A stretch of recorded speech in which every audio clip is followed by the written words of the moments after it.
অনেকবার আন্দোলন করেছি বিভিন্নভাবে।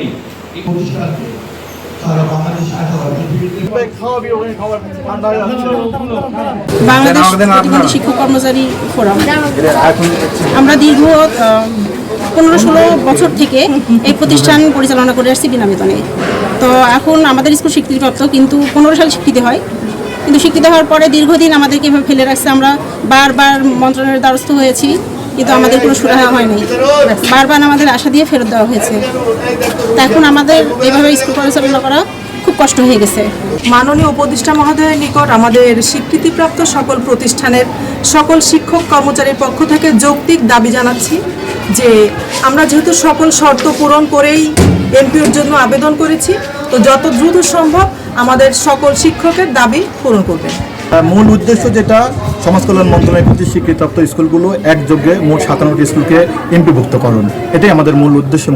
দীর্ঘদিন যাবৎ স্বীকৃতি প্রতিষ্ঠানগুলি বঞ্চিত, যেহেতু আমাদের 57টি স্কুল এখনো স্বীকৃতি থেকে এমপিও পাইনি। আমরা আশা করছি এই গভর্নমেন্ট আমাদেরকে স্বীকৃতি থেকে এমপিও এবং জাতীয়করণ করবে। জাতীয়করণটা করলে আমাদের প্রতিষ্ঠানগুলি আমাদের এই বিশেষায়িত সম্পন্ন শিশুদের নিয়ে আমরা আরও ভালো কাজ করতে পারবো। আমাদের এই শিক্ষা প্রতিষ্ঠানগুলো অতি দ্রুত এমপিওভুক্তকরণের মাধ্যমে শিক্ষার মান উন্নয়ন করা সম্ভব। শিক্ষায় জাতির মেরুদণ্ড, আমরা জানি যে অনাগ্রসর বাচ্চাদেরকে নিয়ে আমরা কাজ করতেছি। এই স্কুলগুলো এমপিওভুক্ত হলে শিক্ষক কর্মচারীরা আরও কাজে মনোনিবেশ করতে পারবে। বান্ডেল থাকলে প্রতি সেনমানিতে টাকা বাঁচবে। বিকাশ সেনমানি বান্ডেল কিনে জিতুন প্রতি লেনদেনে।